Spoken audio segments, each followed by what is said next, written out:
What Were They Thinking is brought to you by HostGator. HostGator is a leading provider of shared, reseller, VPS, and dedicated hosting solutions. Award-winning support is available 24/7, 365 days a year via phone, email, and live chat. Discover why over 9 million websites trust HostGator. Use the coupon code SCHLUCK for 25% off your first purchase. That's SCHLUCK, SCHLOCK, for 25% off your first purchase. What Were They Thinking is brought to you today by GameItAll.com. Whether it's video game news, the latest in music, or movie reviews, GameItAll.com is your one-stop shop for all nerdy talk. I have a question. What's that, little Hulkster? Hulk Hogan? That's right, brother. I mean, someone who sounds like Hulk Hogan, but copyright-wise is not technically Hulk Hogan. That's right. Sure. Why not? Don't internet search me. Okay, my mom doesn't let me use Google anymore anyway. That's probably for the best, little Hulkster. Wait a second. Maybe you can help me. I'll do what I can. I'm looking for all the wrestling news, rumors, and all the results, and I can't find them anywhere. Well, let me tell you something, little Hulkster. If you need your fix for internet wrestling rumors and results and all the inside information, you're going to need to go to WrestlingNewsWorld.com. If you're not there, you're not anywhere, brother. Wow, thanks, kind of Hulk Hogan. Sure thing, little Hulkster. Remember, say your prayers, eat your vitamins, and go to school and all that other stuff, because I'm not really Hulk Hogan, so I don't know what he'd want to say. WrestlingNewsWorld.com. Okay, so the summer of the pirate is long gone. We need a new big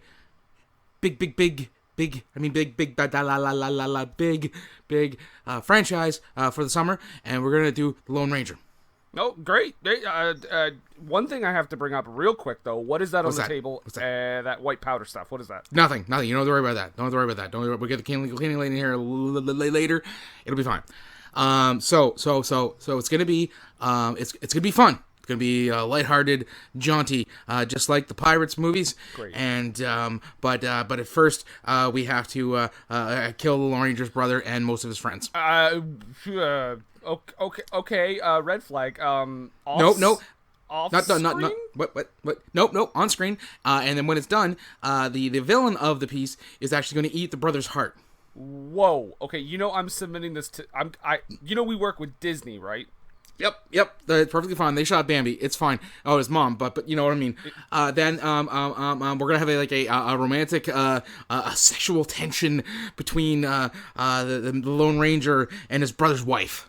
But that'll only start when the brother's out of the picture, right? No. It'll be very obvious from the very start. I'm not. I don't. Well, you need to put that down. I'm good. Okay, We're good. We're all good. I'm not feeling good. this, but keep going, okay? No, but listen. Here's the good part. We've got Johnny Depp. Oh, okay. He was all the Pirates movies. Yeah. He's gonna be Tonto. He's gonna. I'm sorry. You said Lone Ranger, right? No, Tonto. He's gonna be Tonto. We got Army Hammer's gonna be the Lone Ranger. Great name, but okay. Sounds like a wrestler. He does sound like a wrestler, but Johnny Depp is going to be Tonto is a Native American, right? Johnny Depp is a white man. He was in that movie where he played the Indian that one time. What? I think he was. Pretty sure. Okay, maybe that was a fever dream I had. No, he's going to be Tonto. Okay. Regardless. We're Regardless. going to put a dead bird on his head. What? Yes. What? Why? Because a crow and Native American symbolism for Johnny Depp. And Bill Fichtner's gonna be the villain. Okay, you know what? This is gonna backfire in our face. I'm only gonna give you $260 million to make this. I think we can do it on that. Let's do this! And scene. I'm pretty sure that's how this movie got made. $260 million fucking dollars. And Gore Verbinski. The same writers of the Pirates movies, at least the first one, same producers, same studio. And it was all a recipe for disaster. Ugh. Hello, everyone. This is What Were They Thinking podcast, a podcast where we take a look at the worst of cinema, sometimes the most enjoyably bad, and sometimes just bad. And this is definitely in that category. Yes. I derived very little pressure. I'm Nathan, by the way. Yes, thank you. And I am Brendan. I was just trying to get that out before we dive in so they can make a personal connection to us. Nosedive. No, that's right. That, yeah. Nosedive into a shallow pool, this one is. So, man, holy shit. This is this movie. I'm normally the one saying that, aren't I? Yeah, you are. This one, though, you bestowed upon us. Hey. I've given you some crap, so it's okay. Normally, I like to be like, find a movie that's kind of terrible, but we can both enjoy. But I feel that this is my way of saying, no, I can pick legitimately bad movies that are not so bad. They're good. They're just bad. And you know what? I feel like it's a public service to do movies like this because these movies deserve a proper thrashing and not like the movie Thrashing. No. Because that was awesome. I would watch 12 thrashings over this. So, like we said, I never thought we could have done Jonah Hex and we could have done a crossover comparing Brolin's. Oh my lord! I have not seen Jonah Hex, and I have really? not heard good things. No, it's kind of a shambles. So, as those executives, again, secret recordings, we have lots of access to them. You'll hear them over the episodes. You know, we get our hands on this stuff. But as you heard, this movie cost between estimated between $225 and $260 million. Or sorry, that was the budget, and worldwide it made $260 million. So that was actually a flop because the marketing budget, not included, was $150 million. So they lost. So you think about it, they spent a small nation's gross national product for a year. Yeah, to make a movie where Johnny Depp is a Native American. Oh, I do have to say that I believe this is our first Oscar-nominated film. What? This movie was nominated for Best Makeup and Visual Effects. Okay. So this is our first Oscar nominee, and it's a terrible movie. I gotta say, William Fichtner's villain makeup was pretty scary. I mean, you know what? I gotta say, the makeup and the visual effects are not this movie's downfall. No, just about everything else is. But however, it was nominated for Worst Picture, Worst Director, Worst Screenplay, Worst Actor for Depp, and Worst Remake / Prequel / Ripoff / Sequel at the Razzies. Didn't win any of them, but it was nominated for all of them. But most importantly, out of all the awards, it was nominated and didn't win for Best Male Butt Kicker at the 2014 Nickelodeon Kids' Choice Awards for Johnny Depp. Proving once again, teenagers know nothing. Ruining my long-standing theory, Germans love David Hasselhoff. Look, I'm not gonna. I can't say that. I can say with having been a teenager at one time that I knew nothing, and they know nothing because they're not supposed to know anything. They're teenagers. They're supposed to be learning things, and this is a good learning example of what a terrible movie is. Actually, this is one of those movies where they will anybody who did enjoy it or that, wow, that was so cool, 10 years from now, as adults, are going to look back on it and go, "Ooh, what was I thinking?" Whoa, nice. See, nicely done. There? Thank you. It's kind of like I was kind of that way with Howard the Duck. Oh, yeah. When I was a kid, I mean, I saw Howard the Duck, I thought, and Garbage Pail Kids. I think I covered that in the Garbage Pail Kids episode. That I really dug those movies. And then as I watched them as an adult 20 plus years later, it's like these movies did not hold up over time for me. In fact, right now, if there are any people who were younger, like a little bit younger when they watched this, obviously you would be younger because it came out in 2013. But if you saw this movie in theaters when you were a youngin', I challenge you to watch it in about 6 or 7 years and tell me that you still like it. I dare, Yeah. I dare set out that challenge. Let's just man, the talent behind this movie though. Gore Verbinski, great, director of many successful movies. The Ring, the Pirates, a couple of the Pirates movies. You got Johnny Depp, Armie Hammer, Tom Wilkinson, Helena Bonham-Carter. Incredible talent behind this movie. It's, I don't know, man. It was almost like a perfect storm for disaster. It's one of those movies that we've done them before, where on paper it looks amazing. Mm-hmm. The idea, the cast, everything looks like that I can get behind that, because it's been a while since westerns have kind of been in vogue. You've got Armie Hammer, who's just he looks like, a white hat gunslinger sheriff type. He could carry that off. Johnny Depp as a Native American aside, William Fichtner is a fantastic villain. His performance in this movie was one of the few things that I actually kind of enjoyed. I will say that I liked it, but I feel like the role was meant for a younger man. Well, he has to be about the same age because of the remember the twist there at the end? Yeah. They can only be a couple years apart. Well, no, isn't he supposed to be an adult when Tonto was a child? Yeah. So I mean that's what I mean. I feel like he's supposed to be close to the same age as the railroad guy. Yeah, I mean, I just think it's funny they kind of introduce him as a rebellious cowboy, and it's like, ooh, young hot rebel, 57-year-old William Fichtner, you bad boy. It's funny, the movie actually had a pretty, I guess, twisty road to its creation, because apparently it started out in March of 2002 as a project that Columbia was going to do.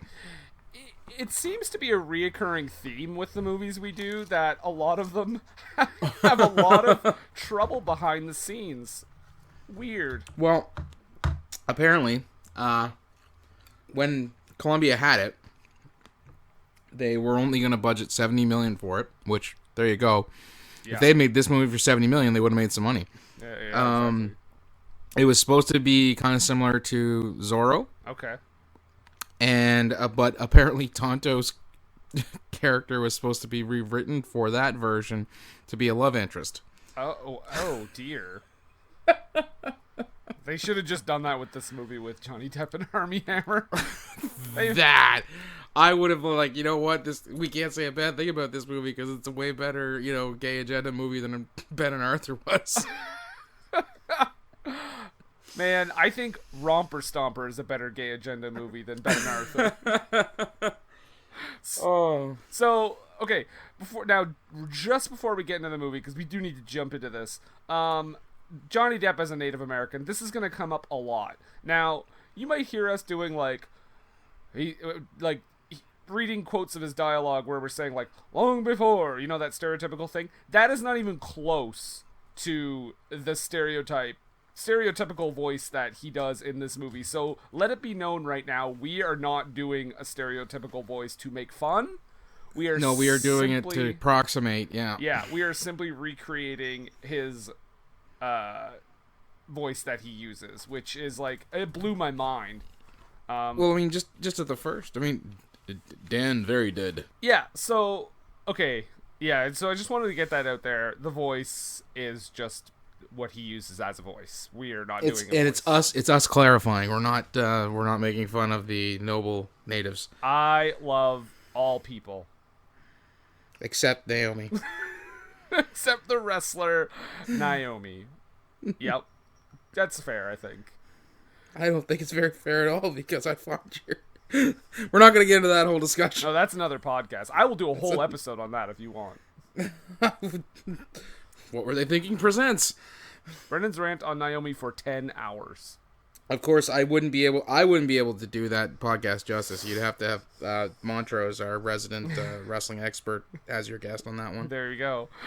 Okay, so like I said, again, and the other thing was Johnny Depp's defense of his casting, which raised a few eyebrows, is that he said he believed he had Native American ancestry, possibly from a great-grandmother, and he said that he considered the role a personal attempt to try to right the wrongs of the past in reference to portrayals of Native American culture in the media. Here's a quick thought.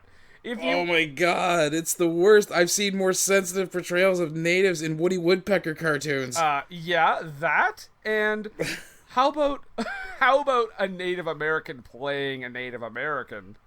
That would be, yes. There's a novel that would have idea. been better. Adam Beach was around. Nobody gave him a call. Oh. Okay. And the last thing, right before we start, I know I said last thing 3 times.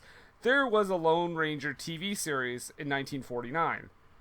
1949, they had a real native actor playing Tonto. The Yes. 1949, guys. Oh, I need to check something out, because there was one, like, you think this one flopped hard? There was one that was released in the 80s that was absolutely awful. Like, I mean, terrible. It got, like, no play. The guy who played the Lone Ranger, it's his only acting credit. And it was a big budget production. I was hoping you were going to say it was like Matt Salinger. Oh, no, because, see, old Matt went on to do stuff. I know, when you said it was his only role, I was like, damn it, that leaves old Matty out. Yeah. Or Michael Dudikoff. Yeah. Okay, yeah, so, yeah, 1949, racism was prevalent. And they still were more And they still got an actual native, yeah. Yeah, more culturally sensitive than a movie made 4 years ago. Okay. So let's dive in. We start a Lone Ranger movie, as anyone would expect to start it, way in the future when Tonto is like 90 years old, and the Lone Ranger is presumably long dead. That's how we start this movie, this Disney movie about the Lone Ranger. Well, no, we get that kid who's visiting like a sideshow, and by the look on his face, like, even this kid knows this movie's gonna suck. Yes, because in the world of the movie, he's bored by the sideshow, but in reality, you're like, oh yeah, he read the script. Yeah, he's like, oh, this is gonna be terrible. I'm never gonna act in another movie, never gonna act in another film. No, then that kid, I thought he was in something else. I thought I recognized him from something. Oh, he probably is, but I'm just gonna go with that. Okie doke. So then he sees a display that says "The Noble Savage in His Natural Habitat," and yeah, like it's like they're animals, not people. Yeah, red flag. And it's basically Johnny Depp with like the worst old age makeup / CGI playing old Tonto. Yes. With a dead bird on his head. Anytime, so the whole movie is basically him narrating to this kid. You don't ever hear narration, but he tells them the story of the Lone Ranger. Anytime they cut back to him and the kid, I think it like derails an already derailed movie. Yeah, definitely, because it definitely takes you out of that moment. It's one of the movies. The movie itself, I feel, doesn't need to be framed like that. I feel like this was like a last minute decision. You think? It feels that way because, like, if you just remove those scenes, it literally changes nothing. Like, it's almost... No, it does. Yeah, that's right. It doesn't need that bookend or framing whatsoever. Yeah. If this was told as a straight story, it would at least... I think it would probably take a good 20 minutes off the runtime, if not more. Oh. And the story itself would seem a lot less it would be seamless. More seamless, I guess. Yeah. That's what I'm getting at. Exactly. Like, and this movie could have stood to lose at least 20 minutes. Oh, most definitely. So, first thing I gotta ask. So, Tonto is a living exhibit in this traveling sideshow / museum. Yep. So that's his occupation. He just stands there still. Is that a thing? Yes. That was a thing? Well, I don't know if it was a thing. I mean, it is a thing. Okay. I mean, there are performance artists who do it, but yeah. That was that I had to wrap my mind around that one a little bit. I also think it's weird. There's several moments here. This is the first time we get it, but there's several moments where he starts to tell the story, and the kid's like, "Well, that's not right, because blah blah blah. This detail's wrong." And he's like, "Oh yeah, then this happened." Because we start out the Lone Ranger and Tonto are like robbing a bank, no introduction or anything for any characters, and they just dive right into it. And I thought, this is strange. Yeah, well, I mean, I get they that whole thing is done for like the least payoff callback later in the movie. Oh my god, almost no payoff. Like you get it later, and it's like, oh okay, that's what they were doing. Cool, I guess. Yeah. Meanwhile, like they could have just had, if they want to stick with their disjointed comedy bit that they had going with Tonto and Lone Ranger, you know, when they went to go rob the place, they could have just had like a bickery little argument where, I can't rob a place. I'm a sworn deputized ranger and a district attorney. Yeah, something. Boom, done. Yeah, there you go. Now. And Tonto was like, "You need to do this to avenge your brother." Again, that's exactly how he would have said it, because that's exactly how Johnny Depp sounded in this movie. That's actually pretty much on the money. Funny note I have here, because I watched this movie with someone who has a giant penis. Oh yeah. Well, Mariah was watching part of it. For anybody who's listening for the first time, they are like, "What are you talking about?"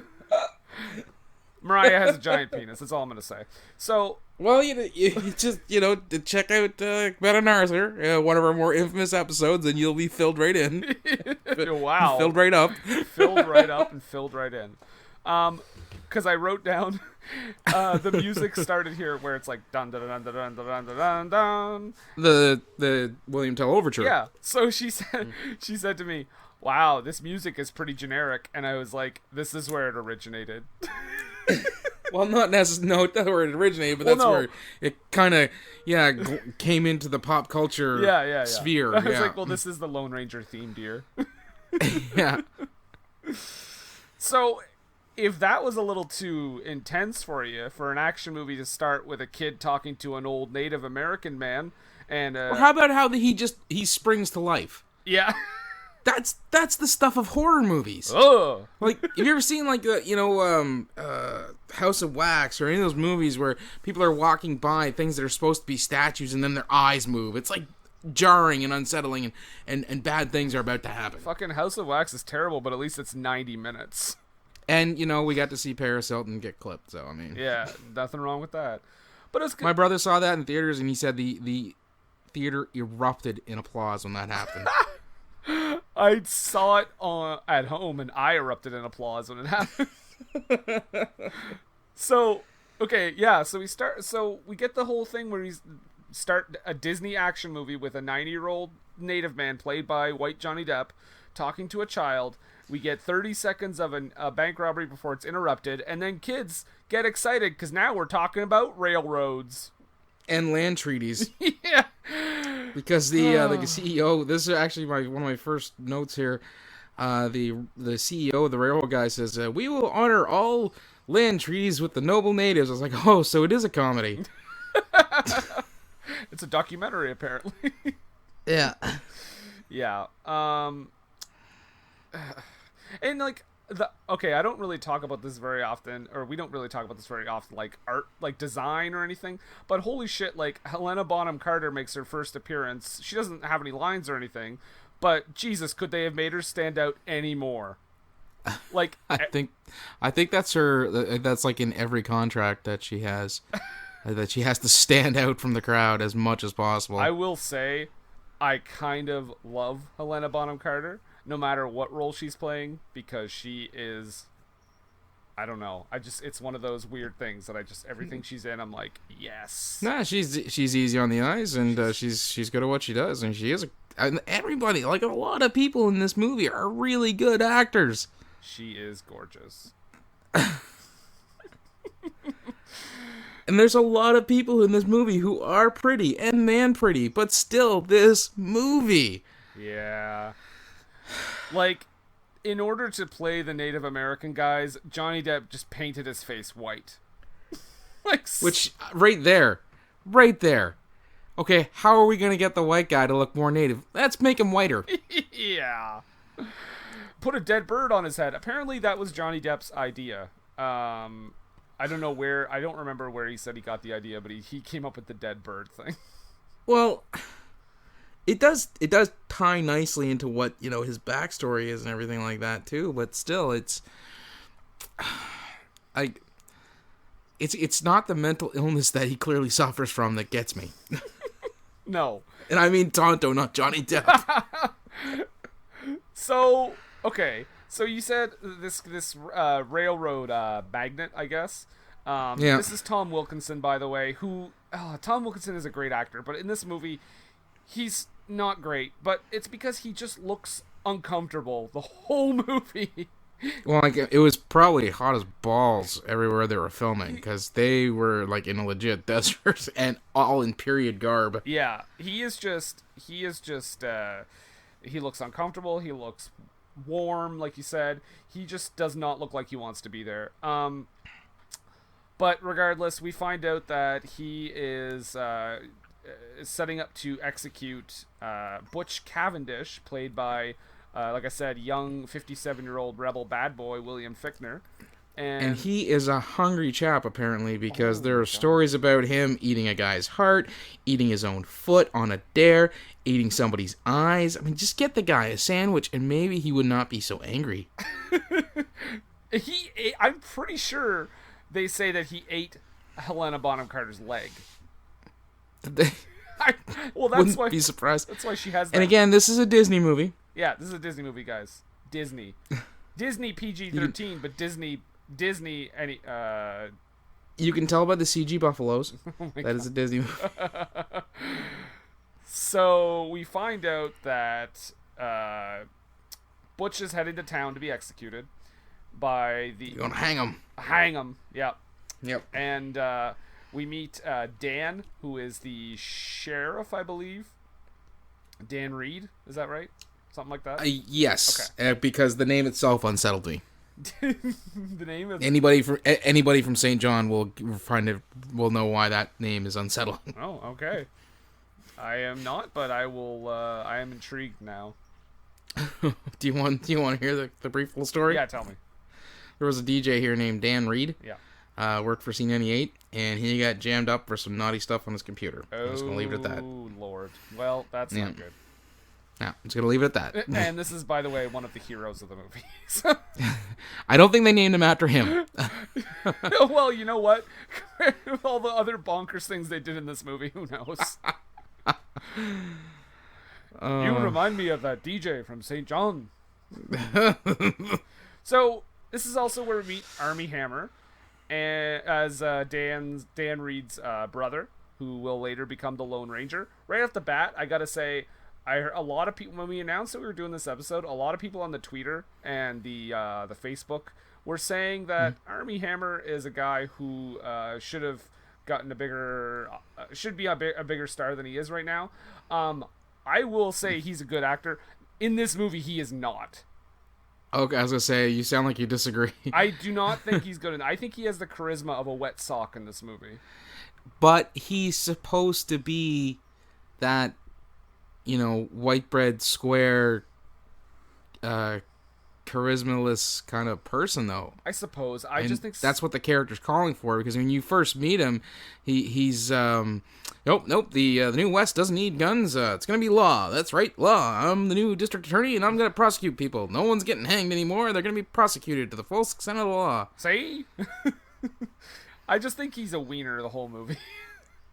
Because he is. That's what he's supposed to be. Which, again, for me, as far as a Lone Ranger goes, that was one of the biggest letdowns about this movie, is because I picture the Lone Ranger. I mean, I've seen some of the old television serials from back. They used to show on Switchback on Sunday mornings when I was a kid. I'm that old, and the Lone Ranger was, he's steely and brave, and not one to necessarily mince words, like not unwilling to get into a fight, sort of thing. Yeah.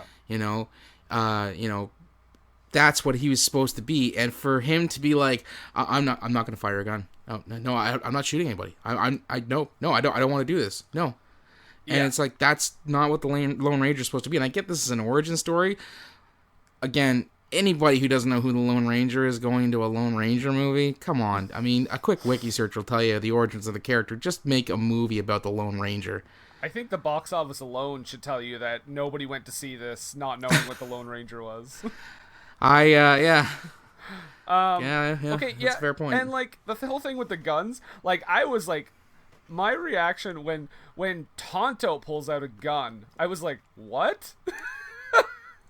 It's so weird seeing like that character be the one to pull out the gun, because he's all like, talking about all these like mystical, the Wendigo and all this stuff, and then he just pulls out a handgun.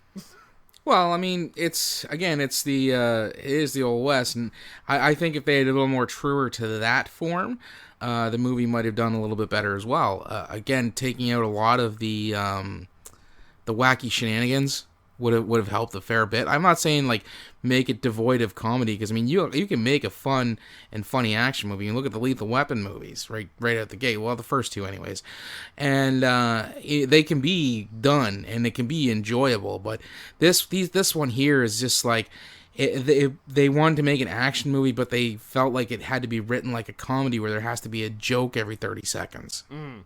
Yeah, that's the thing too. Like it's a movie, like we said at the beginning, it doesn't know what it wants to be. Yeah. So, but it does know it wants Presbyterians. Because they're on the train with old Dan, and again, played for the stereotype. But I mean, granted, I think the stereotypes in this movie that a lot of the ones they do are, maybe they're not the most accurate, but I mean, they are playing it up for the yuck. It's none of it's supposed to be historically accurate in any real way, shape, or form. Well, yeah, because I was going to mention that, because he's reading, when you meet Armie Hammer, he's reading a book by Locke, like John Locke, two treatises, or however the hell you say that. Yeah. I looked this up briefly, and this is around the time of like the American Revolution, right? This one? No, this would be because the movie opens in like 1931. That's where Johnny Depp's old guy native is working in the freak show. Yeah, no, but the 1860s, was that around that time? For the American Revolution? Yeah. No, the American Revolution was would have been before that. Would have been in the 1700s, because the bicentennial. Or the 200th anniversary of America happened in like 1976. Okay, well, 74, something like that. Maybe I didn't read maybe it wasn't American Revolution that I read, but something I read said the time period where this takes place, for him to even be reading that book and like putting some bank into it, apparently was like a thing that wasn't prevalent yet. Like it's not historically accurate at all. Right. Again, this is a Disney movie about a man who disguises his identity with a tiny piece of leather covering his face. But with the eye holes made from the gunshot holes from where his brother was killed. Yeah, goddamn, that's a little dark, eh? This movie gets a little dark. So anyway, this is a long movie, so let's get through this scene. So we got Armie Hammer on the train, heading to town. Right. We got Butch Cavendish heading to his execution. He's on the same train. Right. We got Tonto also under arrest there for reasons we don't really find out, I don't think. Oh no, he does. Because actually, remember Dan asked him why he, what was his crime, and he's like, being Indian. Yeah. Exactly. So they don't really like. I guess he just got arrested because they didn't like Indians. They're making statements about by a race white and man, stuff like that by a white guy. Yeah. Playing a native. Like it's just like this movie doesn't know what irony is. So Butch Cavendish has a gun planted on the train, so right away you're like, oh, someone's got to be helping him on the inside, which, by the way, again, super weak payoff. Yeah. Also, this was the time when I started taking a body count. Oh, yeah, there's a large body count in this movie. I eventually stopped counting. Well, yes, because there is a mowing down scene later. There's a mowing down scene. There's the dead village. I was like, this is, I don't know how this stayed PG-13. More people died in this movie than, like, a Tarantino film. I told, I watched this. I made Patty watch it with me. And you made your cat watch it. I love her that much. You made your the cat cat watch watched it it too, and she was traumatized and disinterested. Yeah, we'll post that picture of my cat watching the movie and the disinterested look on her face. We watched it, and I actually at one point noted to Patty, this has a higher body count than a Purge movie. Yeah, that's insane. Yeah. That's insane. So, Butch gets a gun, shoots his way out. He kills 2 of the guards, even though Tonto tries to warn them, but they're not fast enough. And then we get Armie Hammer coming in, and this is the first time we learn that he doesn't really care for guns. Because he immediately empties the chamber and throws it away and says, yeah, we're going to the future where we won't need these. Oh, movie's so clever. Making a statement on guns. Yeah. Meanwhile, he's shot 2 peace officers. Yeah. Because they're transporting him to his hanging. I feel that any person in that situation would have shot Butch Cavendish. Yeah, or at least subdued him, like shot him somewhere and like subdued him more, and like just not emptied the chamber of the fucking gun. But he's gonna be hanged anyways. He's on his way to be hanged. Hey, but Nathan, that's not justice. How many times did they say justice in this movie? I wish I had written it down. You could have made your own drinking game. Every time somebody gets killed or says justice, take a drink. You'd be dead 45 minutes in. And like the pacing is all over the place too, because we start off like we said, we start off super slow, and then we just jump into this scene, which is like the first big action set piece. So basically, because Armie Hammer is kind of a dumbass in this movie for most of it, Butch Cavendish's men show up and chain up Armie Hammer with Tonto, and Butch gets away, and they basically get into a huge train collision and survive somehow. I'll say this: the action, the set pieces, the stunts, the CG and stuff, they all look really cool. Yeah, I'm not gonna take away that looked really sharp. No, that is the thing. That is one of the few positive things. This one, and then the climactic train sequence. The climactic train sequence is pretty amazing, I gotta say. Yeah, this movie, like the action, when there's actually action happening, the stunts and everything kind of visually looks really good. The problem with this movie is that the plot or the writing just sucks every bit of life out of it. It's there's so much going on that halfway through I actually had to rewind a bit and be like, okay, wait, what? Who are these guys? I did like the fact that they and I don't know where they got it from. If they were just like, because it is a pretty prevalent thing as far as like folklore and stuff goes, but the Wendigo with the idea of Butch Cavendish being just no longer a man, but possessed by this evil spirit that is supposed to be the embodiment of greed and everything bad in man that is prevalent in like a lot of native folklore.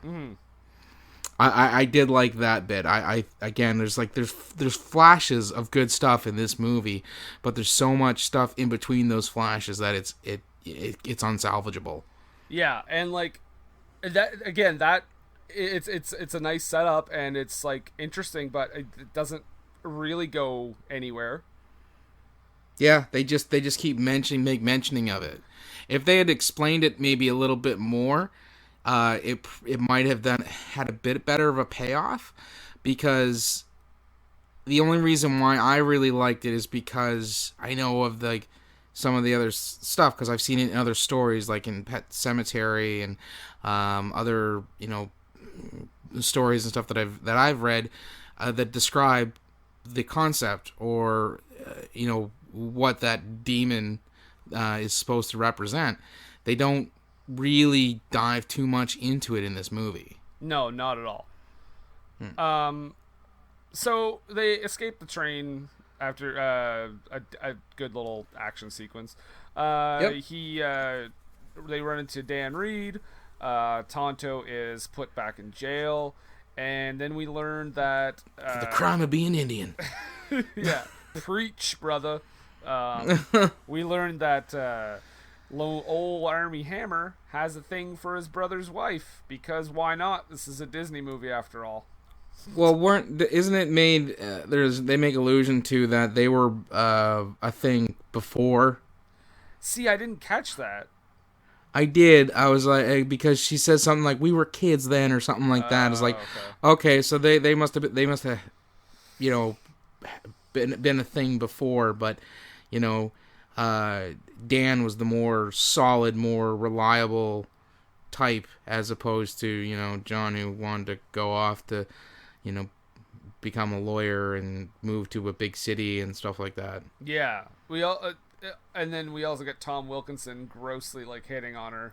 Oh man, I originally I mistook him for the mayor, so I titled that note "Mayor McSkees" because he's a skis. Oh my god! He's like, "Hey kid, look at this toy I can buy for you. Hey, you can't get by on a lawman's salary.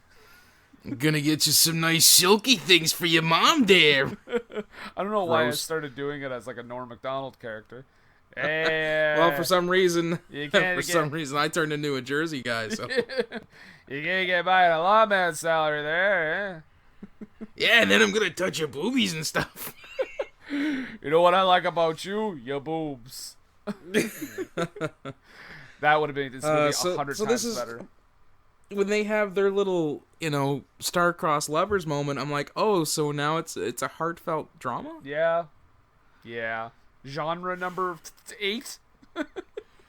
At least 4 at this point. Honestly, at least 4. So, this is a point where I wasn't paying attention for a second, and I thought I know that this didn't happen, but when someone said something about Tom Wilkinson's character, I thought they said, this is the town prostitute. And it's like, wait, what? So they gotta form up a posse. Yeah. And which relates to the town prostitute. They have to form a posse, and they have to go find Butch. And so he deputizes his brother. And as they're riding out, and it's funny because you just mentioned Norm Macdonald a few moments ago. Yeah. He's got a big hat. Yeah, it's funny because it's a hat. It's a big hat. Yeah. Yeah. That big white hat, get it. When they make get it, he's a white hat. When they make mention of his hat, my note is just says, "Oh, he is just a fish out of water." Yeah, they rammed that home a few times. But he's a wiener. That's it. Like you were saying earlier, that thing that bugged you the most about it is him being spot on with his character. I just don't find him convincing in this movie. As a wiener? As anything. I just okay. He's just there. He's just like a walking mannequin to me. So we should have watched Man from U.N.C.L.E. instead, eh? Oh, I thought you were gonna say we should have watched Mannequin. Man from I would U.N.C.L.E. watch that. Meshack Taylor, man, my goodness. You know what? I will say Man from U.N.C.L.E. He's a lot better. Yeah. I actually enjoyed that movie for what it was. This movie not so much. Fair enough. So, yeah, they form a posse and go to find Butch Cavendish. Unfortunately, they get jumped. Oh, but first, there's a conversation between John and one of the members of the posse where he's talking about going to a whorehouse. Yep, Disney movie, guys. Disney movie. You know what? I actually have a note. They're talking about the whorehouse in a Disney movie. I want to go on that ride at Epcot. Red's ride.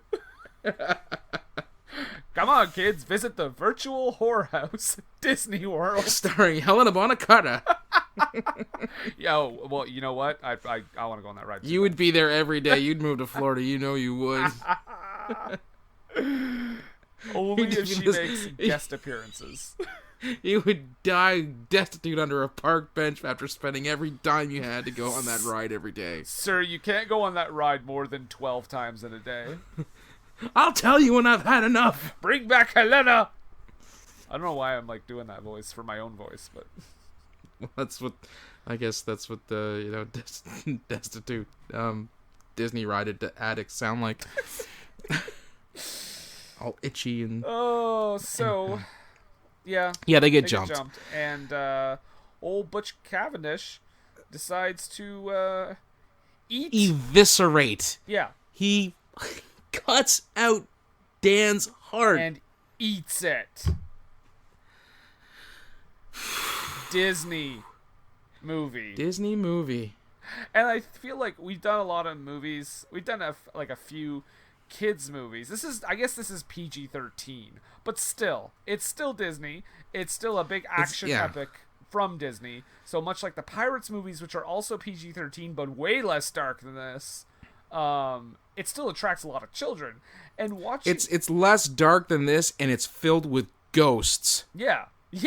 It's Pirates literally has a 10-minute battle with skeletons, and it is less dark than this movie. People die several times in those movies.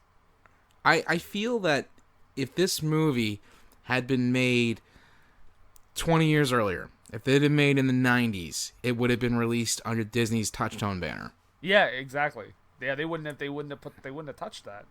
Oh wait, well, they would have, but they would have put it under that banner. That's what Touchstone was kind of for Disney. Well, yeah, that's what I mean. I mean, they wouldn't have touched it with the Disney name. Yeah, they would have. It wouldn't have been under Michael Eisner. This would have not had Disney's name attached to it. It would have been Touchstone or Hollywood Pictures or whatever banner they owned at the time. Because guys, guess what? Disney sort of made Pulp Fiction. There you go. So, oh man. So yeah, he eats his heart. So Dan Reed. You find out dead. Red is the traitorous bastard. Yeah. Yeah. Oh no, it's his name is Collins, I think. Red is the prostitute. Was it? Oh, sorry. Yeah. Red is yes, Helena you're right. Bonham-Carter. Right. By the way, want to mention this right now. Helena Bonham-Carter is on the poster for the Lone Ranger. She's in this movie for how long? Well, yeah, she's not in the movie very long, but when she's there, you notice that she's there, and plus she also does have a bit to do with the if you'll pardon the pun, the climax of the movie. I will gladly pardon it. But I mean, she has maybe 5-7 minutes of screen time. Yeah, I just think she's not. She's when she's in the movie though, her presence isn't wasted. I guess so. It's just crazy to me. I get why they put her on there, because I guarantee you it was, Johnny Depp and Helena Bonham-Carter are working together again. Yeah, not since Sweeney Todd. Wait a minute. This is a Disney movie. I would watch Sweeney Todd over and over again. And that's not even a knock on that movie. That's a great movie. Yeah, I think our body count at this point was now up to 11, because they killed all 7 members of the posse. The only ones left alive were John and Collins, the traitor. Yeah, and this is where we get Johnny Depp acting with a horse. Oh God. I don't know why though, but and he's robbing graves too. Yeah. It kind of amused me, him talking to a horse. I don't know what it was. It just tickled me somehow. Did you see the part where he stole the quasi-nudie deck from the guy? Oh, yeah. He's just stealing from bodies. Well, he's trading, right? He's giving them, feathers and shit. I had a question here, because he's supposed to be communicating with the spirit horse, that white horse, which later becomes silver. Spoiler alert. Well, if you know who the Lone Ranger is, you should know who his horse is. why was he speaking English to a native spirit horse? Well, I don't know if you know this, Nathan, but everyone in the world speaks English and no other language. Oh, I thought you were going to say it's because Johnny Depp's a white guy who doesn't know how to speak Comanche. That too.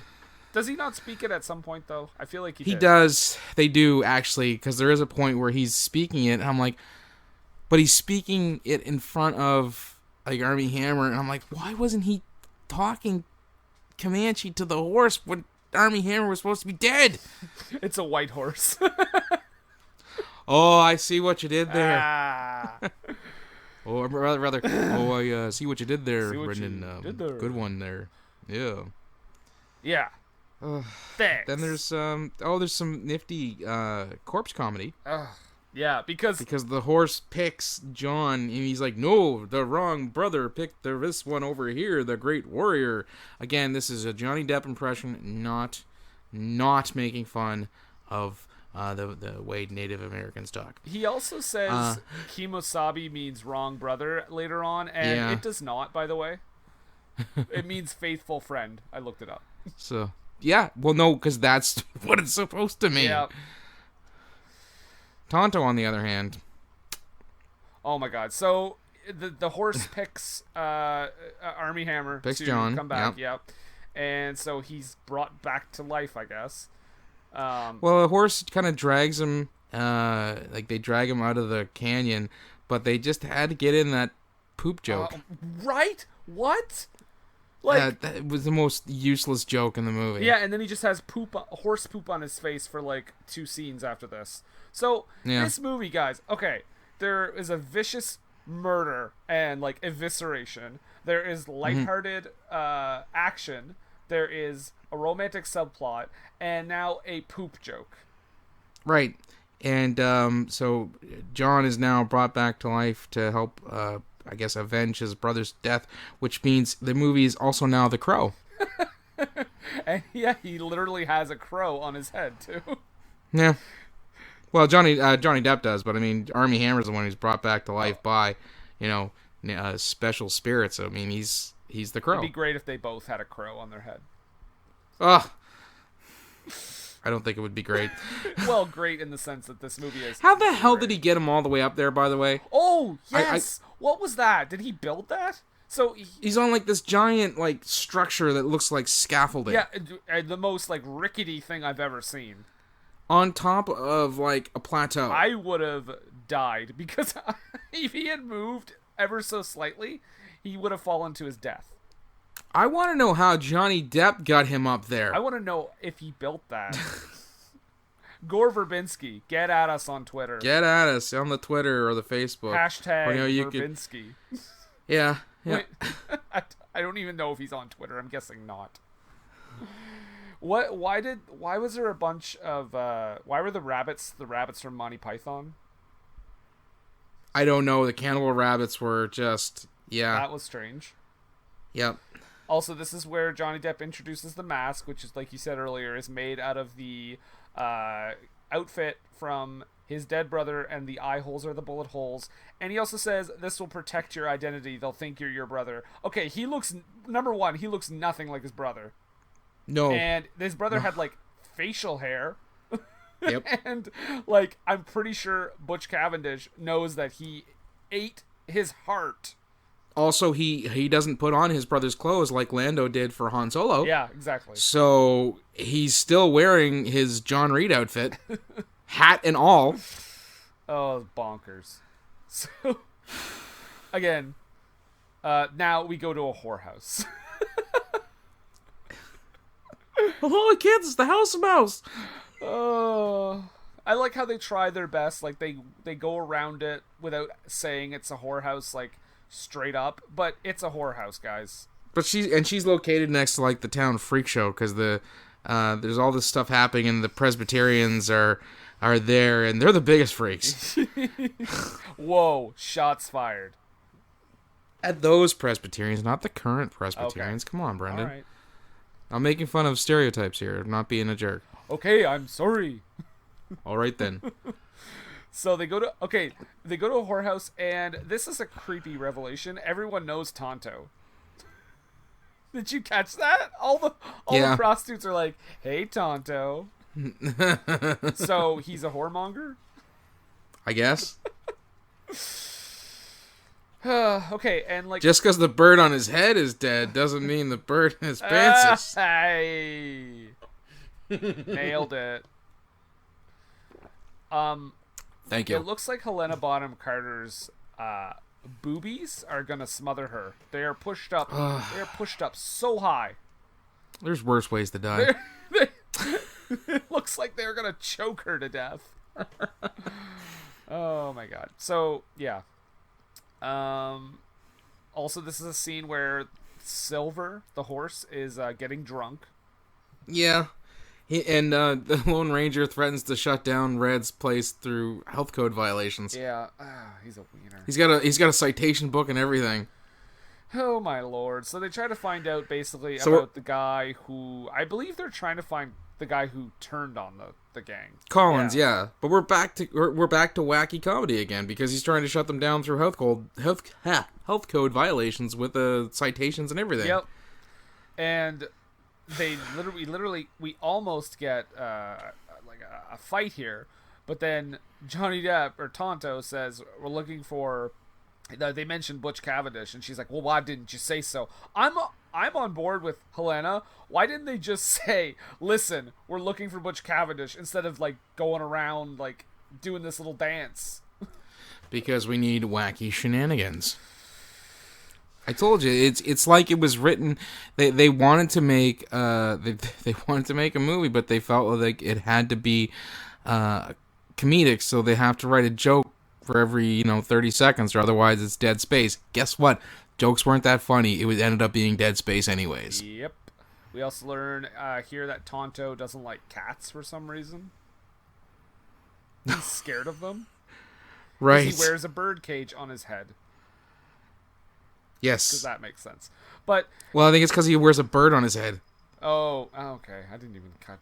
Fuck this movie. Well, I mean, you think the birds would attack the cat would attack the bird on his head. So. Okay. Wow. Yeah. You've made logic out of that. I applaud you. I do my best. I find those little snippets, don't I? You do. You have that knack. Yeah. So, and speaking of cats, Armie Hammer has a literal save the cat moment. Yes. I think we found your cat. Oh. Yeah. Like, and what a bonehead, because they know that there's people coming after them. Like, they know that the revelers are in the streets looking for them. So why would you go back? Yeah, yes. He finds Helena's cat who's ran out and goes back in the building to give it to her, and like they're all there waiting for them. Fuck, man. And any time, I've got a note here that's like, every time Johnny Depp says something the white man, it makes me so upset. With good cause. Oh, man. It's like, you have no right to say that. Actually, I think I have one of my notes is like, he's white, yeah? Yeah. You are correct. Yeah. Oh. You go, I'll cover you, and he's got the knife and everything. Just this movie. This fucking movie. His warning shot kills 2 people. Oh, yeah. Yeah. There's a horse on the roof. Let's talk. I mean, this thing's coming off the rails, man. Yeah, I felt like doing rails after watching this movie. So, okay. So they get out of the whorehouse. They're on the run. I think this is where they end up realizing that, so this is where the plot gets super convoluted, because this is where, like earlier in the movie, Tom Wilkinson said, we're going to honor the treaties with the Comanches, right? So, yes. Basically, someone, who I wonder who it could be, is framing the Comanche Indians to make it look like they're violating the treaty, so that the white men can go after them later and like declare war or what have you. Yes, it's all a setup. This was difficult for me because of the fact that Johnny Depp is a white man playing a Comanche. I was like, okay, Comanche. Sorry, thank you. That was the most offensive thing about natives in this movie. Because Johnny Depp is playing a Comanche, right? I was confused about this part because I said, okay, so are they supposed to be Comanche and it's just more like white people playing them, or is in the No, movie? because the rest of the natives looked pretty spot on. No, and I figured that out later, but like at the time I was like, well, this movie sets up the fact that a white actor can play a Comanche, so I'm not sure where I am with this because they have people that are obviously not Comanche posing as Comanches to frame them, but I just thought it was more terrible casting. We're just going into Inception here, man. And yeah, spin the top. Spin the top. We can just get back to the weird lines that end up in a Disney movie. I have one right here. You'll fill her with child.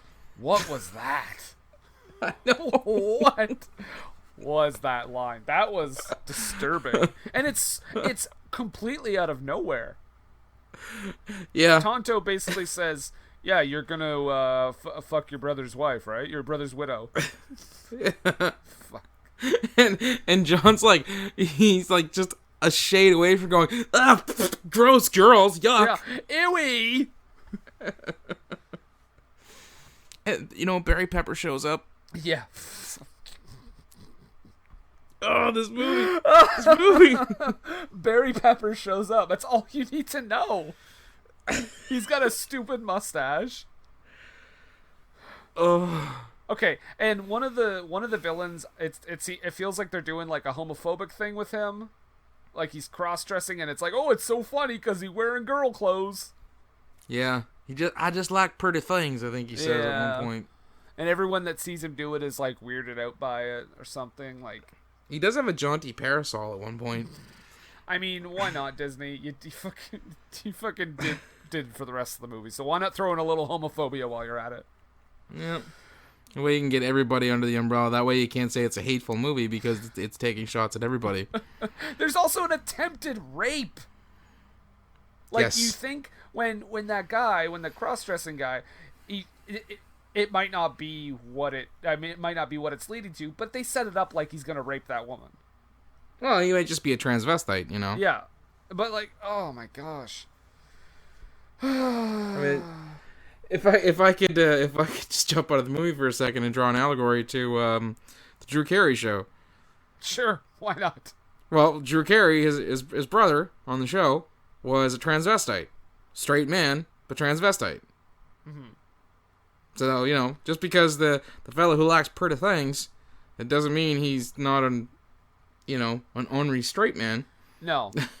So, I mean, I say homophobic, I guess like transphobic or whatever you want to say. Trans might be, yeah. I think that would probably be a more apt moniker. It feels like it's offensive. I just don't know who it's offensive to. Which pretty much sums up this movie. Yeah. Well, it's definitely offensive towards Native Americans right off the bat. Yes. I think the Chinese as well. Oh yeah. Let's just include everyone. Everyone that's not white, it's offensive to. William Fichtner's career. All of these people's career. Yeah. I have a line here that says, "I make urine on it." What was that from? I make urine on it? Yeah. I don't know. I don't know. Well, it was right around the time where we find out the deal with Tonto. Oh yes. Okay, so let's power through. Let's power through some. We're an hour into this thing. Well, good. Then we're at a good spot because we're on my last full page of notes.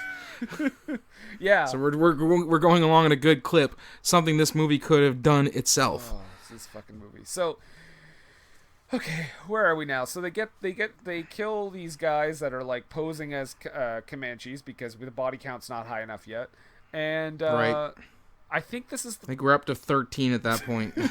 I think this is the point where his brother's widow and her young son get kidnapped by Butch. Someone saves her. We don't find out till later. Mm-hmm. And then that's when the Comanches actually jump Tonto and Lone Ranger. Yes. And this is where we get the backstory for Tonto. This is another thing I wrote down because I was like, so I am supposed to believe this is young Johnny Depp? Yes. Because that child is clearly native. Johnny Depp, not one bit. Just about every native who was supposed to be legitimately native in this movie, I think, was native. Do you think? Except for Johnny Depp. Do you think there was a bit of awkward tension on set? I have a feeling that they were like, this guy. And, like, I'm not even saying, like, I'm sure in Johnny Depp's mind that he did not want to intentionally offend anyone. I'm sure he's not like a horrible, like, you know, I'm gonna play this as so broad and make everyone so mad. Like, I'm sure he had good intentions, but holy shit. Have you ever seen the movie Be Kind, Rewind? I have. Okay. Think of Jack Black's character in that movie towards the end, where he wanted to play Fats in the movie that they were making. I haven't seen the movie in a long time, but so they want to make this movie. I think it's about Fats Waller. Yeah. And Mos Def is in it, and obviously they're going to pick Mos Def to play the character when they make the movie because of the two main characters in the movie. He's the black guy. Yeah. Okay, and they're making a movie about, you know, Fats Waller, who was a famous jazz blues musician. So they pick him. As they're getting ready to make the movie, Jack Black comes out in blackface with a wig and a hat, thinking that he's going to be Fats Waller because he's actually fat. And he sees, the character himself sees no reason why this is wrong. And I think that's kind of where Johnny Depp was at. Yeah. With this. It's like, he does not see it as him wanting to be offensive, but just by doing it, it's offensive. He just can't stop and go, you know what, I probably shouldn't. Yeah, there's no self-reflection happening. Yeah. Would I like to? Yes. Should I? No. No. So that's all it should have taken. Johnny Depp could have been any other role. That's the thing. Hey, you know what else we get in a Disney movie next? What's that? Mass murder. Because they kill Johnny Depp's, young Johnny Depp's village. Yeah, so that's the backstory. Basically, he's young Johnny Depp saved two men, one of which is Butch Cavendish, the other one we don't know who it is yet. Soon. And he basically shows them where there's a bunch of, like, silver ore or something. Silver, yeah. In exchange for a pocket watch that he finds from Sears Roebuck. And he finds ever so shiny. And I don't understand why Sears is doing so bad. They had product placement in this movie. Yeah, Sears, get at us. We want you to succeed. They can't afford to. they can't afford a Twitter account. They can't afford a Twitter account. They can't afford a free Twitter account. Right. Guys, so this is a because real he issue. shows Sears is shutting it is, down. We should. Well, several other stores are, anyways. So yeah, he shows them where the opening, where all the silver meets the mouth of the river, and rather than be like, oh, well, we'll come back and get it, they're like, we can't let anybody know, so we have to kill everybody who knows. Yeah. And this is where that whole Wendigo thing would have really been. It would have been so much better if it had been fully explained as to what that character in that, that lore represents, because all they say is like, he's a made-up demon that we tell our kids about. Yeah, they don't really go into it at all, because it's supposed to be like it's supposed to represent any greed and hatred that is brought on by it. They kill everybody except for Tonto. And just because of their greed, they want to, go back and get all the silver for themselves, and they don't want to share or have to cut anybody in on it, so they kill everybody in Tonto's village. Yep. And, yeah. I gotta say, too, the fact that Tonto knows that people are impersonating Comanches, to me, that's like Johnny Depp can sense a fellow fraud when he sees one. We do get an awesome scene, though, where the horse licks scorpions off their face. Yeah, because basically we learn Tonto's backstory. The natives are like, so we're going to bury you up to your neck in the sand now for reasons. And, scorpions start crawling over their face, and old Silver comes to the rescue. Yeah. I will say that, yeah. I got a little bit of a chuckle out of that. And the fact that he almost left Tonto buried. Yeah. Oh, that was a little dark. He was gonna just take off and leave him there. I was like, what a dick. Well, like, there's no reason for them to be at odds that much. But alas, he only saves him because Tonto knows how to get to the location. Yes. That's like literally he saves him out of necessity. So they make it to where Butch Cavendish is. They again, more body count. They kill at least 4 or 5 people here.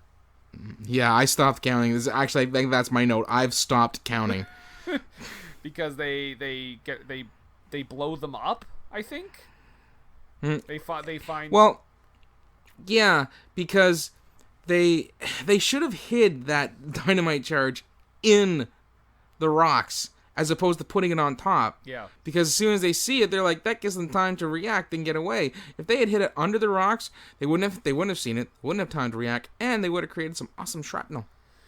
Yep. But they do not. They do not know. And we do get a pistol whip in a Disney movie. Yeah, because Armie Hammer finally loses his shit. Yeah. He starts pistol whipping Butch. But Tonto wants to kill him, straight up. He pimp slaps him. Yeah. Yeah, he does. And then he hits Tonto in the head with a fucking shovel. Yes, just bam. Just belts him in the head. Like, I just don't get... Their character, like, relationship is all over the place. Yes, to say the least. Oh my god, like... Yeah, anyway. I actually have a note here. During this scene, I said, oh good, Asian stereotypes. Well, there was the point where he wakes up and he says something to the Chinese workers where he's like, stupid white man. Yeah. And I was like, I have a note here that says honkies, am I right? And then, and then I thought for just a half a second, they're not agreeing with him. They're agreeing about him. Wait. Because these are legitimate Asian men. Oh, yeah. And they're like, you know what? Yeah, you're a pretty stupid white guy playing a native dude. Yeah, this isn't cool, Johnny. So, okay. So, yeah, he knocks up Tonto with a shovel. He basically is going to drag Butch to town. And so justice is served. Again, justice. This is where we also learn that the man who saved his brother's widow, what is her name, Ruth? The man who saved Ruth is Tom Wilkinson.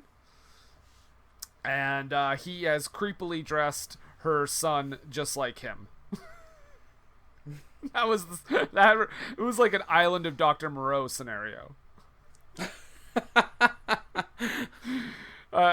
Imagine Tom Wilkinson on the set. He's like, I want that boy with me in every shot. We've become friends. Guys, that is literally what happened on the set of Island of Dr. Moreau. Marlon Brando was talking with a little dude and said, I want him in the movie with me, even though it doesn't make sense. Make it happen. At one point where I'm looking at it, the kid doesn't look like anybody. Like, he doesn't look like Dan. He doesn't look like John. He actually looks like he'd be Barry Pepper's kid. Wouldn't that be a great twist? That would have been a fantastic twist, but the kid looked more like Barry Pepper than anybody else in the cast. You mean Barry Pepper with his, like, oh, I'm Barry Pepper. Is that friggin' accent? Yay, man. At least he was trying. Oh, he's trying, but it's just like you said, the most I could say about him is what you said earlier, and then Barry Pepper shows up.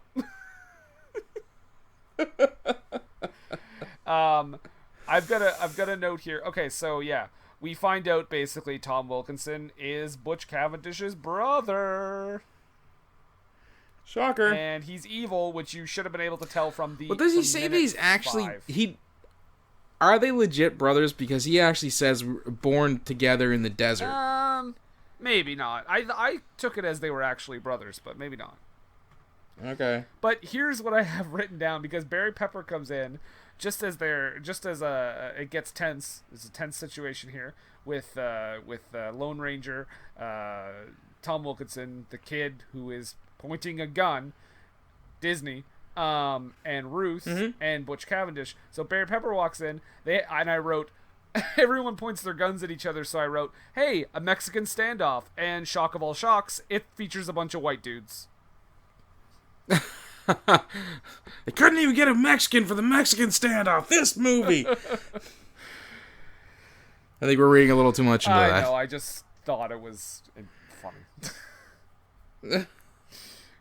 It would be like, it just fits the motif of this whole movie. So yes. Yeah. How can Tonto, here is a thing, because we keep going back to Tonto and the kid, right? Tonto telling the kid the story of the Lone Ranger, which we haven't mentioned because the scenes are just pointless. But how is he telling him about scenes where he's not even there? That's a very valid question. Right? He's not there for the Mexicans. So is he just like guessing that that's what happened? Maybe the Lone Ranger relayed the story to him. I don't know. Like again, that mechanism that they use, the narration is just, it's pointless. It does nothing. It's absolutely nothing. And like, I feel like that was a studio note. Like, oh man, you know what? We should get a wraparound so people don't get confused. Sure. We gotta add 20 more minutes to this goddamn movie. Ugh. Okay. No, you don't. We're getting close, folks. We are getting close. We're getting there. I also noticed that they definitely, like, quote unquote, browned Johnny Depp's body for this too. Like they kind of did, not like brown face, but like brown body. They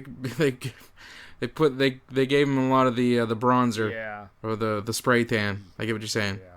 So they're gonna execute the Lone Ranger because obviously Tom Wilkinson is evil. But old Depp comes back, even though Armie Hammer hit him with a shovel. He's still gonna save his life, and he's also wearing a stereotypical, like one of those like pointed hats.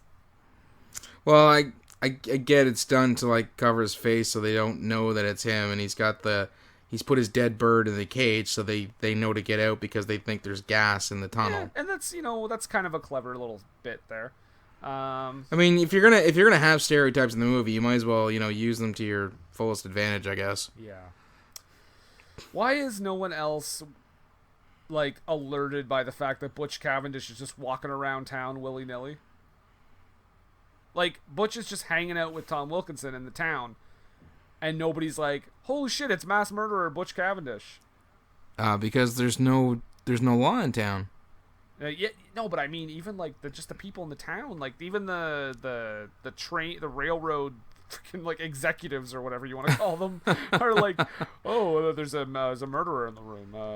Guys. Now, to be fair, Stephen Root, the great Stephen Root. I love Stephen Root. Yeah, again, the cast in this movie.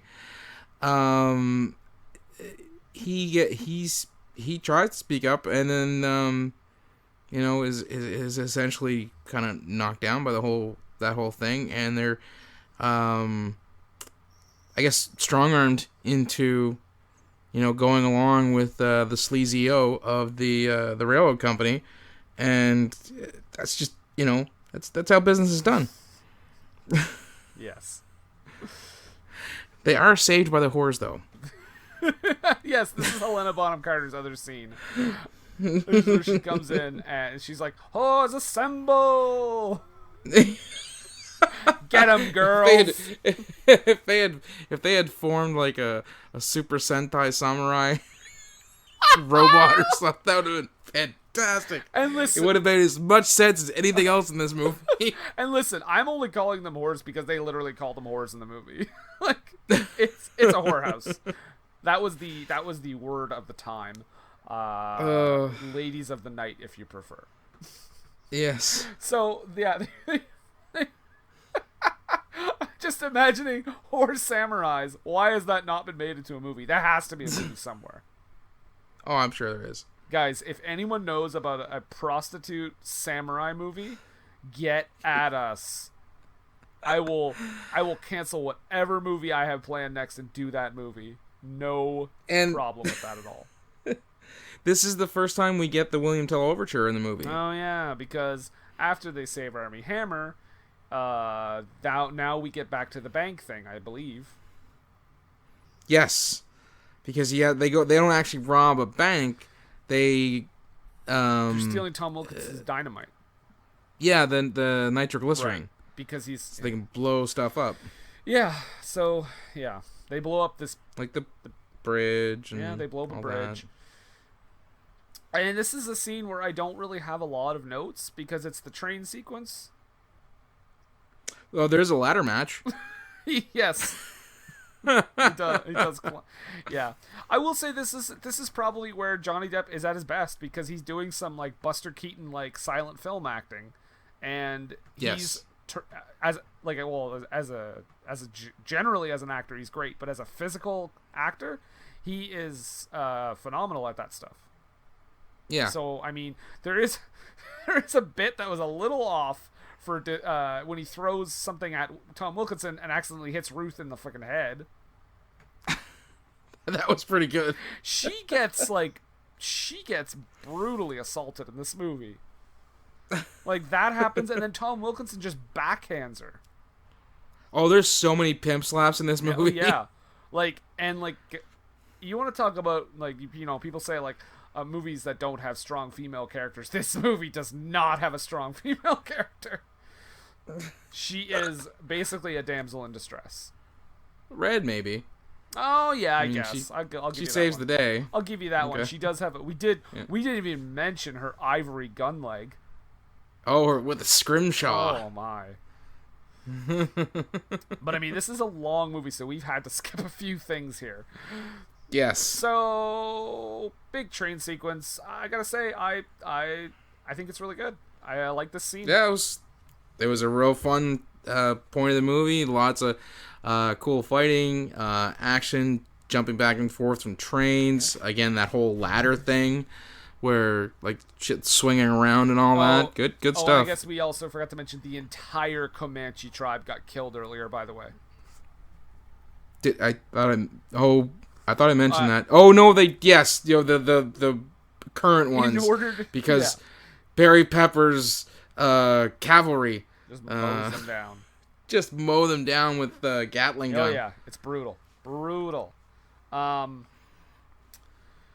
Okay, so train sequence is over. Basically, Butch Cavendish and Tom Wilkinson are both killed because Butch, I think, is just blown up when he collides with one of the train cars collide or something. I think Barry Pepper is also killed. Tom Wilkinson flies into the river and is killed because he's on the train when it goes, because there's no bridge. Because that's why they stole the nitroglycerin. They blew up a bridge. Yes. I have a note here. There's a great little bit where there's a band performing, and then later they perform again, but they're all wearing all concussed. Yeah. Yes. I just wrote, you can call them the bandages. Oh, hilarious. Snap. Absolutely dreadful. Yeah. Yeah. I have a note here just ranting about the wraparound story, but I won't mention that. We've ranted about that enough. Well, we get one last killer rabbit. Yeah, yes. But I think he's is it a vicious rabbit? I thought it was just a regular rabbit. No, I'm pretty sure it had the teeth and everything. Then we go back to the wraparound, where Tonto gives a small child a live round of ammunition. Yeah, why not? And his bird's alive for some reason. Yeah. This movie doesn't know. Okay, this is another thing. This movie doesn't know if it wants magic to exist or not. Yeah. Because this movie doesn't know much about anything really, like what it wants to be or how to be, or the general operation of physics. how movies work. Yeah. But that's. And I think the thing that bugged me a lot about the end part of the movie, and they did it for the joke, and I was like, that sucks. Because at the end of the movie, you actually get the famous Lone Ranger, Hi-Ho Silver, away. Yeah. And like the horse, like Silver rears back. He's got the hand up for the hat and everything. Hi ho, Silver, away! And then Johnny Depp, don't ever do that again. Yeah, and then it's like, come on, credits. That's how this movie. Come on. That's how this movie. I mean, come ends. On. You couldn't just end with a good little bit. No, you had to. God damn it, movie. And like the stuff with the horse is so stupid. Yeah. Like the horse is like standing on a tree, like you said at one point. Like what? On the roof of a house. Yeah, the roof of a house, a barn, and randomly on a tree, and then it's drinking, and then it like flies somehow. Like it's just so stupid. Yeah. Also, and little is said about Scout, Tonto's horse. Yeah. This movie ends. This Lone Ranger big Disney action epic ends with 90-year-old Johnny Depp shuffling through the desert in a suit. Yeah. That's the fucking end of this movie. Scene. This movie sucks. Yeah, but don't take our word for it. No. Friend of mine actually messaged me last night about this because he saw we were doing the Lone Ranger. And I'm just going to tell you what I said. Well, do you have any quick ideas about this? And he said, actually, you know what? You go ahead and I will look for it because it might take me a second. All right. So, goodness, this movie. Gonna go with the tomatoes, like we always do. What does it have on Rotten Tomatoes, Nathan? It has. I'm just gonna zip right up to the top because I just got down to the critics. The tomato meter gives it 31%, and a very generous 51% from the audience. Way too nice. Yeah. But again, there were things that were enjoyable about it, like just the some of its parts didn't make it great. Yeah. This one comes from Wesley Morris from Grantland, and he says this isn't the complete disaster of Wild Wild West, but that's only because none of the $250 million was spent to turn Kenneth Branagh into a mechanical spider. I will give this movie that. It is not as bad as Wild Wild West. See, that's never a good bar. No. Like, to say it's not as bad as something is to say that, you know what, I'm acknowledging that this is pretty terrible, but there is something that's worse. Yeah. Like, it's not the worst, but it's still awful. Okay, so I found... sorry. Oh, go ahead. I was just say I found one of his comments right here. He said, he said, oh, basically didn't feel any connection with any of the characters. Yeah, no doubt. Johnny Depp was seriously miscast. I think we might have touched on that. And Armie Hammer was about as good an actor in that movie as a sock full of quarters. He did say he later made up for it in Man from U.N.C.L.E., which I do agree he's a lot better in that movie. Yes, yes. And he said he walked out of the theater. I believe he paid to see it too. Oh wow! Said, here's the thing: I've never done that. No? Never. There's only been one movie that made me contemplate it seriously, and that was Silent Hill. Oh, yeah. I'm so let down by that movie. I haven't seen that in a long time. He did say he lasted an hour and 15 minutes. So only half the movie. Yeah. Then. So I mean, 75 minutes is enough to wait for a movie to get interesting. Well, okay. I think so anyway. Yeah, go ahead. Well, Tom Huddleston from not Loki, no. From Time Out says he's got a four-word review. At least I'm guessing this is the header, but frustrating, lazy, and lifeless. Fair. I will say frustrating and lazy, but the action was not necessarily lifeless. No, but everything else was. Yes.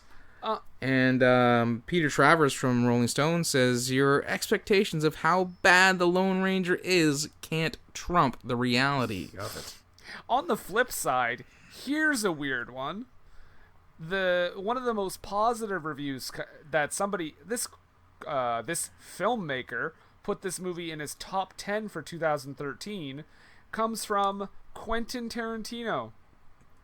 He said about the Lone Ranger. Yeah, this is weird. I love me some Quentin Tarantino, but he has the weirdest movie taste in the world. So this is his little snippet for Lone Ranger. He said, the first 45 minutes are excellent. The next 45 minutes are a little hit and miss. It was a bad idea to split the bad guys into two groups. It takes hours to explain and nobody cares. Then comes the train scene. Incredible. When I saw it, I kept thinking, what? Wait, that's the film that everybody says is crap? Seriously? Yes. Yes, Quentin, it is. Quentin Tarantino, if you want to make The Lone Ranger, fucking go for it. I think he tried that with The Hateful Eight. Yeah, I liked The Hateful Eight. That was great. I'm sure he did. I'm sure he would. I haven't seen it, but I'm sure it's fine. Oh, yeah. Actually, Sonny Butch of the Washington Free Beacon nails it right on the head, and this is what we talked about the entire time. The Lone Ranger is a weird mixture of daffy slapstick and deadly seriousness. 100%. And Disney somehow. Yes. My last one here is from film critic Scout Tafoya. He included this film... Scott Foy? Scout Tafoya. Okay. Included this film in his video series, The Unloved. So this was a thing where he compared it to the 1980 film Heaven's Gate. He said, yeah. No. However, he said he considers The Lone Ranger to be a masterpiece, praising the film's deconstruction of American myths which erase the tragedies experienced by Native Americans, stating, "There's a melancholy that runs through even the most frenetic, kinetic action sequence in The Lone Ranger." I think there's a melancholy throughout the whole movie. No matter how big a grin it puts on your face, wrong. It's still about the death of thousands, not to mention our ideals of the stain on our legacy as a united people. I'd like to know what movie he watched. I don't know, but someone here's got a really catty one. Jay Olson from Cinema Mixtape says, if 1999's Wild Wild West, they were mentioning that one again, was the death blow for the big budget Western, The Lone Ranger is the belated shower of dirt that should finally put the genre to rest. Wow. What would that make Johnny Depp and Silver in that scene? There are a couple of positive ones here, which I find odd. Like Rob Gonslaves from Film Critic said, well, it sure was a strange and subversive 4th of July gift Disney decided to give the country. This opened on the 4th of July. I guess. 4 to 5. Yikes. The weirdest summer blockbuster to come down the pike in eons. I have no idea who made this movie, Gore Verbinski, was made for, but I'm glad I saw it. This said Sean Burris of the Philadelphia Weekly. That guy just didn't do his research. I don't know who made this movie. I don't have a computer. Wow, Forbes said this was funny, exciting, heartfelt, and just full of real joy and great entertainment. And then they spent 4 paragraphs deriding the budget and how they spent it. Yeah, I guess, because it's Forbes. So, yeah, there you go. The Lone Ranger. My goodness. Whoa. It's bad, guys. It's bad. It's bad. It's real bad. It's real bad. It's real bad. I will say... But you think this one was bad. The next one's going to be worse. Well, funny you should mention that. Hey, that Mother Superior... reference just came out of nowhere like an RKO. Oh! There we go. We got a wrestling reference in. We didn't get a single one in until then. Oh my goodness, you're right. You saved us. Saved the podcast. There we go. Congratulations. All right. So I did mention how Armie Hammer's name did sound like a wrestler. You did. I guess that's kind of a but RKO really nailed it. Took it home. There we go. Yep. So. Why don't you, okay, so, you know what, I don't do this every episode, so I feel like I should, so I'm going to just say, before we get into the promotion, well, part of the promotion train, I will just say, you guys can follow our podcast on Twitter, at WWTT Podcast. You can, on Facebook, what were they, facebook.com/WWTT Podcast. On Instagram, again, same thing. WWTT Podcast, and we also just gained another platform. We're also on Stitcher now, and that's we are. Yeah, we're on Stitcher. Very nice. So yeah, Nathan, you got stuff to talk about?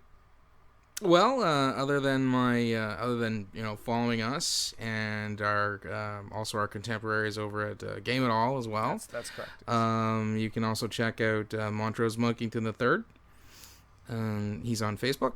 Montrose Monkington III and Esquire and Friends on Facebook, or Montrose Monkington TV, and he's also now on the Twitter, despite his lack of opposable thumbs, at Montrose the Third. Excellent.